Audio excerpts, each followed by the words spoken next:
Partindo para um âmbito mais generalizado, podemos perceber os efeitos que essas novas tecnologias que acabamos de citar causam no processo da globalização.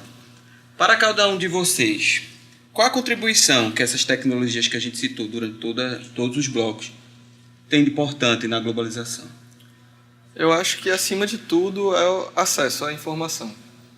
E isso vai ter impacto em vários aspectos socioculturais, como educação, saúde, economia, toda essa nova gama de possibilidades que foi dada às pessoas contribui basicamente para essa ideia de acesso e transformação de o que antes era restrito a um bairro, a uma cidade, a um país, a um mercado e a uma rede de conhecimento global. Bruno? Tem uma frase que é famosa, né? Não me reparto, estava tentando me recordar o autor. Mas enfim, que fala do pense globalmente, haja localmente. E eu acho que para mim a principal contribuição dessas ferramentas é justamente de conseguir dar uma dimensão muito mais local a questões globais. Então, a gente falou constantemente aqui de como o espectador consegue produzir conteúdo, consegue se posicionar, consegue, enfim, demandar mudanças nos formatos. E tudo isso tem um impacto local muito forte, né? Tipo, até pouco tempo, quando a gente pensava em mídia de massa esse sistema massivo mesmo de mídia, a gente estava tratando de ideias que poderiam soar um pouco genéricas ou de soluções que poderiam soar um pouco genéricas quando vão atuar globalmente de fato. E a contribuição que é interessante é essa, tipo, quando você vai pensar TV digital, não é pensar TV digital no Brasil, mas você pensar TV digital no Recife, TV digital em Olinda, TV digital em Jardim Brasil, TV digital num bairro específico, porque você vai ter pessoas desses bairros, dessas cidades, dessas comunidades também produzindo, também desafiando, né? Então, pensar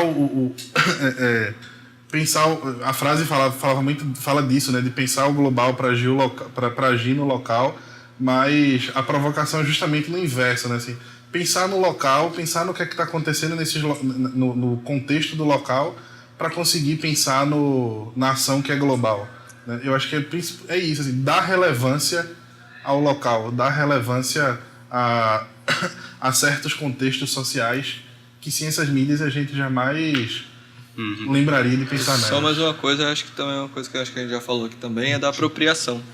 As pessoas conhecerem coisas diferentes para trazerem aquilo para a realidade delas e apropriar de métodos, técnicas, seja lá o que for, para a sua realidade. Eu acho que é importante que as pessoas fiquem antenadas para isso, que é enxergar o que tem lá fora para saber trazer isso para a sua realidade. Você falou nessa mesma pergunta no começo, sobre apoio social. Como é o funcionamento? Me explica esse funcionamento da mídia na globalização e no apoio social. Vamos supor, pegar o caso mais óbvio, que é o da educação, por exemplo. Você pode, ou da saúde, que você tem, hoje em dia as pessoas, por exemplo, vão ao médico já perguntando sobre a doença que acha que tem. Às vezes os médicos nem gostam muito disso, para falar a verdade. O que eu tenho ouvido por aí é assim. Porque eles sempre na internet veem os casos mais graves e tal, e aí você chega no consultório achando que vai morrer amanhã. Então, mas só o fato de, hoje em dia, você chegar com uma informação que antes você não tinha, já faz até melhorar a qualidade da própria medicina. Então, os médicos também estão tendo que, por exemplo, assim, no caso de saúde, né, se adequar a essa exigência que o paciente tem, de que ele explique direito realmente o que o paciente tem e não só passe o remédio. Então, vale a mesma coisa para a educação. O professor tem que explicar muito bem explicado e debater. Agora, a gente já não tem mais aquele professor que que é uma aula só expositiva, e aí a aula corre muito mais no nível do debate para os alunos ficarem satisfeitos e compreenderem realmente o conteúdo que ele está tentando passar para ele. É isso mesmo, Bruno? Sua opinião? Você estava falando da questão da saúde, né? Que é o fim da virose, né? A gente está perto de vivenciar o fim da virose, que era a resposta genérica do médico para quase tudo. E hoje em dia você já chega tão armado de respostas, né? Que o médico está repensando a própria função dele. Assim como o professor, né? O professor não pode ser mais aquele que pergunta o que é isso, o que é aquilo, porque essa é a informação que já é trivial e de acesso fácil para todo mundo, né? Mas tem que estimular a pensar sobre isso, pensar sobre aquilo.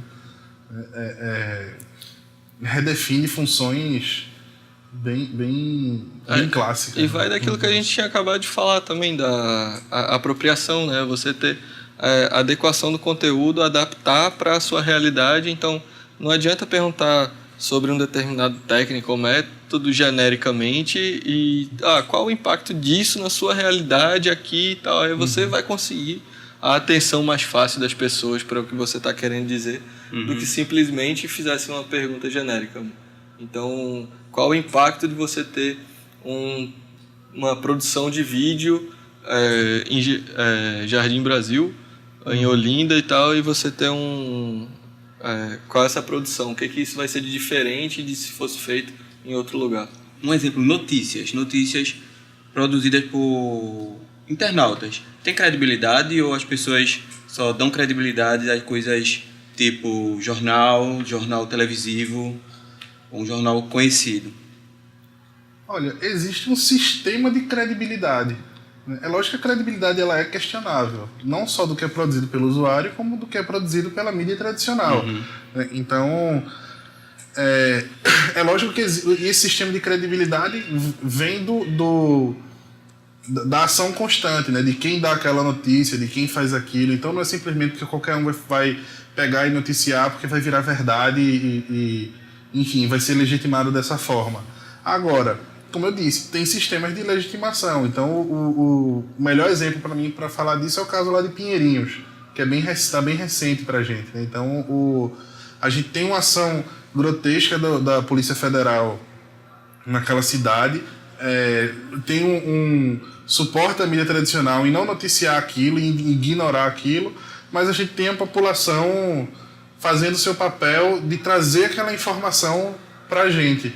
Então ela não vai fazer aquilo. Então não é que tinha um cara falando de Pinheirinhos, né? Mas tinha uma série de pessoas expondo aquela informação e aí dentro disso criando um sistema em que você consegue legitimar uma informação. Eu acho que também é a questão da perspectiva. São várias perspectivas diferentes da mesma notícia e as pessoas podem comparar, as pessoas podem ver com quem você tem mais afinidade de opinião.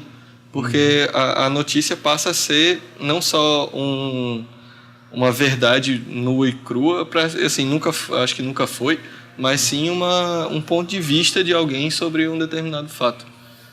E aí esse sistema ele vai se constituir tanto do coletivo, de várias pessoas falando sobre aquilo, como também em cima da constância mesmo, né? O caso clássico do Julian Assange, do Wikileaks, né? Ele não ficou famoso e a credibilidade não vem porque ele descobriu uma coisa que é verdade. É porque ele expôs um monte de coisas que eram verdades e que eram verdades escondidas, né? Então, é isso. Tem esse sistema e é um sistema que funciona. O sistema da credibilidade. A própria comunidade se autorregula. Exato. Esse é o Perfeito. principal. Ok. E eu queria agradecer a Bruno Nogueira e a Felipe Braia por se disponibilizarem a marcar presença e de uma forma bastante especial concordaram em discutir sobre as novas tecnologias da informação. Obrigado, Bruno. Obrigado, Felipe.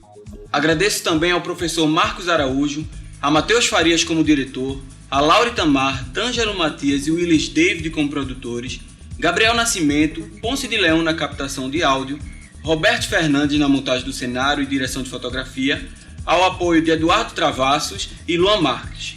Nós ficamos por aqui. Muito obrigado. Até mais.